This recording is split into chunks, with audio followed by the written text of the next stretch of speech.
From 1997 to 2007, Stargate SG-1 took audiences through the portals of space and captured the hearts of fans with its thrilling sci-fi adventures, but behind the scenes were mysterious real-life stories about its stars' addictions, on-set conflicts, and sudden heartbreaking deaths. Explore the journeys of the Stargate SG-1 cast and honor their legacy. Let's find out. Carmen Argenziano as Jacob Carter and Selmak Carmen. Antimo. Argenziano was born on October 27, 1943 in Sharon, Pennsylvania. He first appeared in Stargate SG-1 in 1998 at the age of 55 as Jacob Carter, a retired Air Force officer and devoted father of Samantha Carter, who later became the host of the Tok'ra Selmak. As a symbiotic creature who helps him prolong his life and fight for justice, the role left a lasting impression with its emotional depth, making Jacob Carter a beloved supporting character off-screen. Argenziano's life was darkly tinged with personal pain. He struggled with alcoholism for years, leading to a series of broken marriages and strained relationships with his children.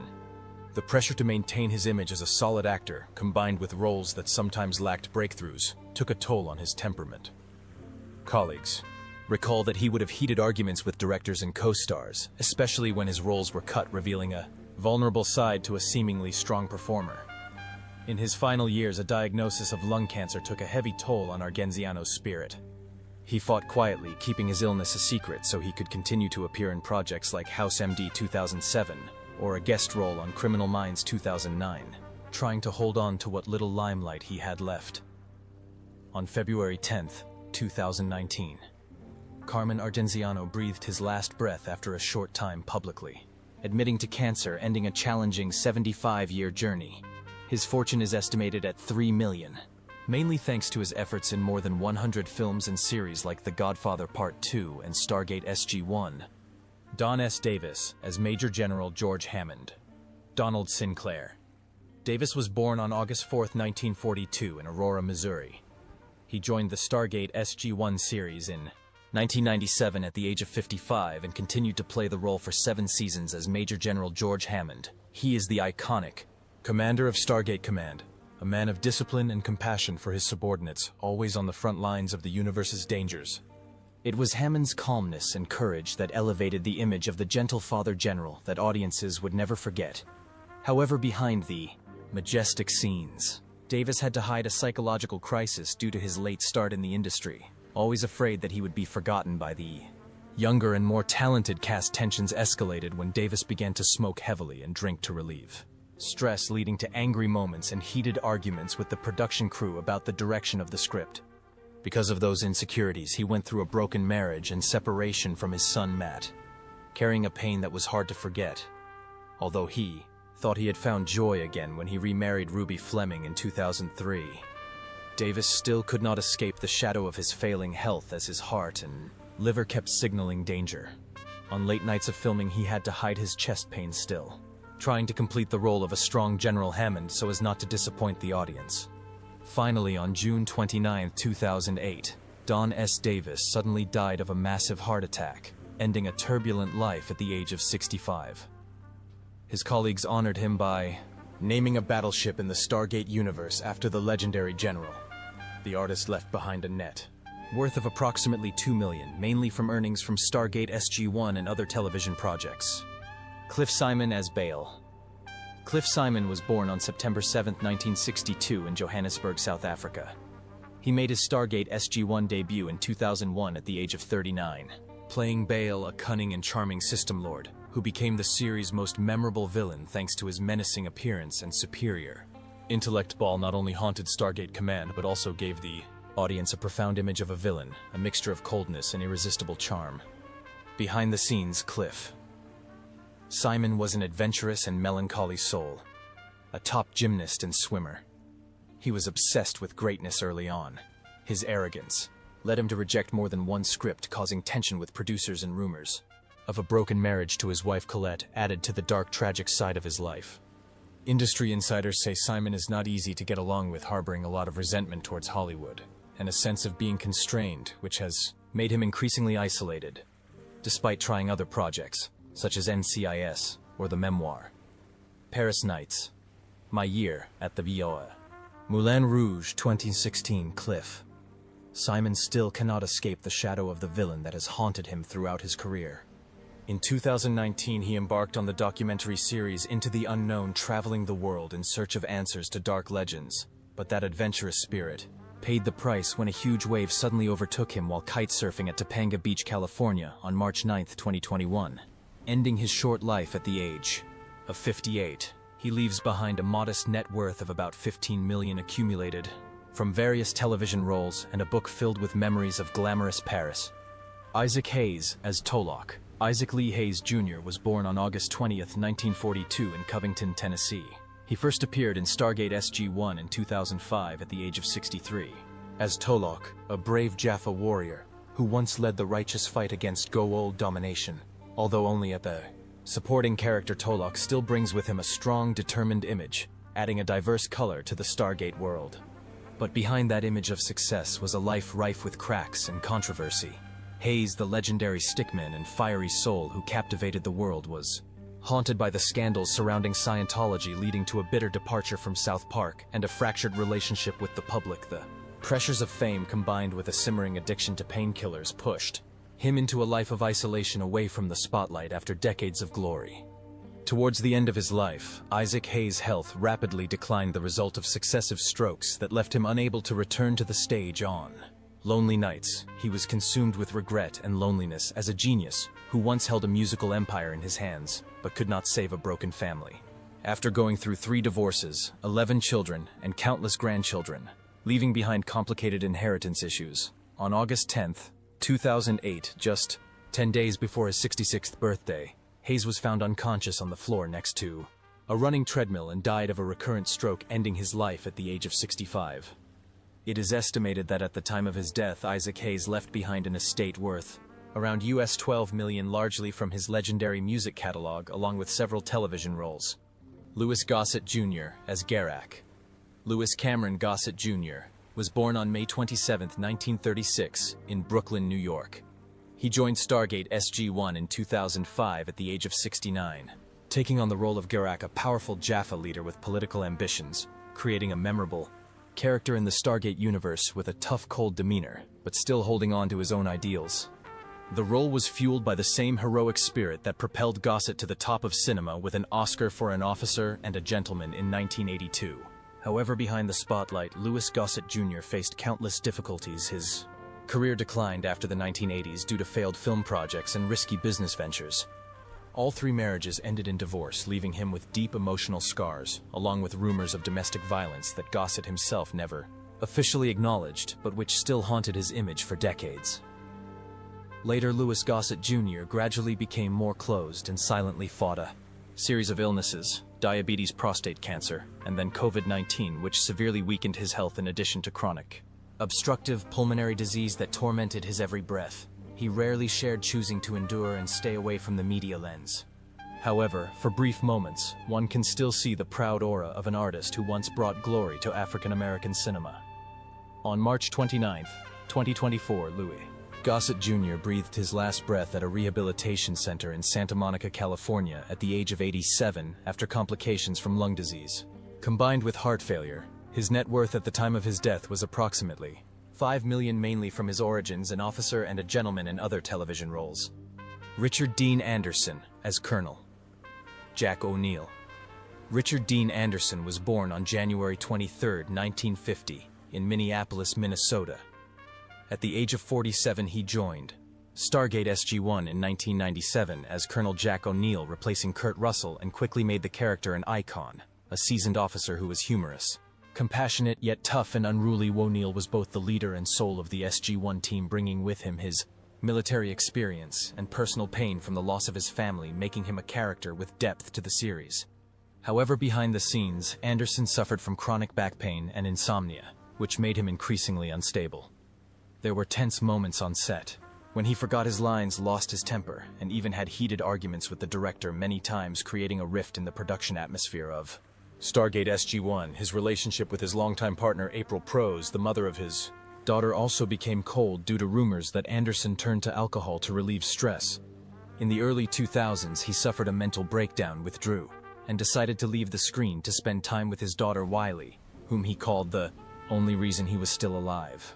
Richard moved to a secluded life in Malibu, avoiding any invitations to return, although he still occasionally appeared. At Stargate fan meetings as of 2025, Anderson 75 still maintains a private and low-key lifestyle, rarely interacting with the public, and has turned down any Stargate reboot projects. With an estimated net worth of $20 million from MacGyver's Stargate SG-1 and production deals, he is content to enjoy peaceful days with his daughter, closing the glorious yet turbulent journey of the American television legend, Willie Garson as Martin Lloyd.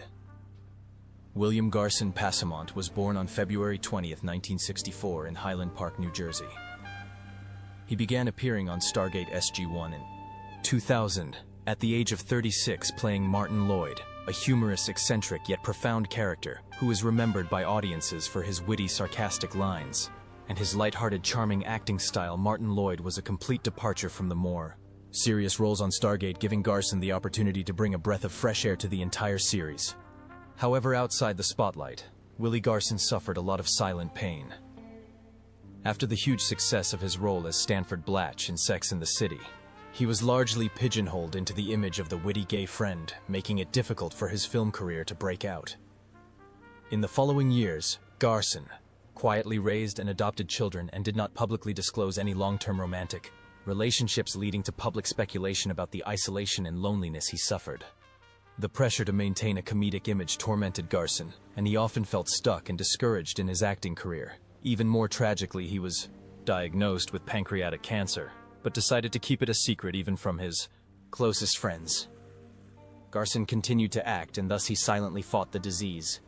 Willie Garson passed away on September 21, 2021, at his home in Los Angeles, ending a 57-year journey filled with laughter, but also loneliness. His net worth at the time of his death was approximately $5 million, mainly from the Sex and the City series, along with many supporting roles on television.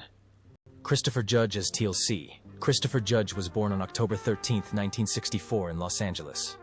He has been the face of the warrior Teal C on Stargate SG-1 since 1997, when he was 33 years old. In the series, Teal'c is a Jaffa warrior who once served the Gold, but later became a loyal ally of Earth, calm, strong, and always sacrificing for the common good. This role made Judge an icon among science fiction fans. But behind the scenes, Judge's life was filled with equally harsh events. He struggled with painkiller addiction during the early stages of SG-1, to the point where he was nearly fired after constantly arguing with the producers about character development. His marriage also fell apart when his divorce from Margaret Judge was rumored to be due to infidelity and financial crisis, followed by a bitter custody battle that left Judge emotionally drained. Entering his role as Kratos in God of War, Judge faced tragedy again when a spinal injury sustained during a grueling recording session required a double hip replacement followed by back and knee surgery. The lengthy recovery process was physically and mentally taxing, forcing him to relearn how to work and train from virtually scratch. Now in his 60s, Christopher Judge continues to work tirelessly in the gaming and film industries while staying connected to the Stargate fan community. Despite battling chronic pain, he has maintained his passion and an estimated net worth of $4 million, the result of years of relentless and rigorous dedication both on set and in the recording studio. Lawrence Dane as Major General Henry Bauer. Lawrence Joseph Zahab, stage name. Lawrence Dane was born on April 3, 1937 in Masson, Quebec. He entered the Stargate SG-1 universe in 2001 at the age of 63, playing Major General Henry Bauer, a powerful officer who appeared in several episodes, with a calm but dignified demeanor reflecting a true leader. Although only a supporting character, Dane still conveyed Bauer's toughness and inner struggles amidst countless difficult military decisions, leaving a deep impression on the audience. Off-screen, Dane had a long career from Scanners 1981 to Bride of Chucky 1998, but also faced many sorrows. In the 1980s, he was rumored to have been drunk on set, damaging the professional image he had worked so hard to cultivate. His late 1995 marriage to Mary Laurel McIntosh brought him some peace, but Lawrence's health declined with age, causing considerable stress and anxiety as his acting roles dwindled. He continued to work quietly, trying his hand at directing with Heavenly Bodies 1984, then moving into film production, but his career never really took off. Friends described Dane as a private person who found it difficult to open up, sometimes leading him to isolate himself in solitude even when surrounded by his family. Pancreatic cancer eventually claimed his life when he passed away on March 21, 2022 in Ontario. just weeks before his 85th birthday. He left behind an estimated net worth of $1 million, enough to remind audiences of a dedicated actor who gave his all to every role, big or small. Paul Kozlow as Terok. Paul Kozlow, born Manfred Kozlowski on June 27, 1944 in Germany, made his Stargate SG-1 debut in 2000 at the age of 56 playing Terok, a cold and loyal Jaffa who, although only a minor character, left his mark with his sharp eyes and deep menacing voice befitting a ruthless henchman in the Gold System. With his extensive experience from dozens of previous villain roles, Kozlow made Terok an indelible mark in the hearts of science fiction fans off screen. His life was quiet and gloomy, once remembered by audiences through the films The Omega Man, 1971, or Mr. Majestic, 1974. Paul Kozlow was associated with the image of a villain, making it difficult for him to escape the stereotype, leading to a stagnant career after the 1990s. After marrying actress and screenwriter Alaire Patterson in 1997 and having a child, he focused on raising his family, but he continued to worry about his fading fame in the turbulent world of Hollywood. In his final years, Kozlow quietly battled pancreatic cancer, a devastating disease that drained him both physically and emotionally. Friends recall that he kept to himself, shunning the spotlight and rarely speaking publicly about the pain he was suffering. This quiet lifestyle meant that the news of his death on January 9, 2019, at the age of 74, received little media coverage. He left behind a modest net worth of around $500,000, largely due to supporting roles over a 50-year career, along with a quiet but distinctive legacy as a classic on-screen villain with a depth and presence that few actors can achieve. Maury Chaykin as Nerys Maury Allen. Chaykin was born on July 27, 1949 in New York. He made his Stargate SG-1 debut in 2005 at the age of 56, playing Nerys, a greedy, cunning, scary, and funny old Goa who tries to curry favor with the Stargate commander to further his own agenda. Chaykin's cunning and greedy portrayal of Nerys has become a unique highlight among the series' other serious villains, affirming his unique versatility. Behind the spotlight. Chaykin's life is full of brokenness. After his breakout role in 1994's Whale Music, for which he won a prestigious Genie Award, Maury's marriage began to unravel. His first marriage, too. Producer Ilana Frank ended quietly and painfully, and even when he remarried actress Susanna Hoffman, they were not without constant tension, despite having a young daughter to support him. Maury was plagued by loneliness, insecurity, and lingering emotional wounds that made him increasingly withdrawn. In his later years, he continued to devote himself to the screen with some uncomfortable roles in 2008, playing Sam Blecker, a clumsy and chaotic father, who was a loving but helpless reflection of his real life. Colleagues revealed that Chaykin had a hot temper, was unpredictable, and often got into heated arguments on set, which affected his working relationships and left him emotionally exhausted. On his 61st birthday, July 27, 2010, Maury Chaykin died suddenly in Toronto from complications from a heart valve infection, closing a life full of turmoil and unfinished chapters. It is estimated that he left behind an estate worth about $2 million, a small sum compared to his talent and nearly 50 years of dedication. Amanda Tapping as Major Samantha Carter. Amanda Tapping was born on August 28, 1965, in Rochford, England. In 1997, at the age of 32, she played Major Samantha Carter in Stargate SG-1, a brilliant female scientist and brave military officer who made important contributions in leading missions through the Stargate. Carter not only brought cutting-edge quantum physics knowledge, but also served as a solid support for the SG-1 crew, helping the series leave a strong mark during its nearly decade on air. However, behind the spotlight, Tapping suffered a great psychological shock when she faced 8 miscarriages during her marriage to Alan Kovacs, which sometimes pushed her into depression and exhaustion at the height of her career. In the midst of stressful filming seasons, there were rumors that she was almost fired from Stargate Atlantis Season 5 due to salary disputes and disagreements with the producers, but she persisted in playing Carter despite the heavy pressure on her mind. The filming was also described as being so perfectionist that it became grueling, causing fatigue for the crew due to her meticulous attention to detail. This pressure also affected her marriage, with rumors of a rift, although she and her husband eventually stayed together and raised their daughter. After gradually stepping away from acting, Amanda turned to directing on series such as Travelers, Anne with an E and Motherland Fort Salem, but maintained a special relationship with the Stargate fan community. Now 59, She lives a quiet life and only attends rare events, mostly to share her expertise and spread stories of overcoming loss, with an estimated net worth of $5 million from Stargate SG-1's Sanctuary and her directing gigs. Amanda Tapping remains a stalwart of North American sci-fi,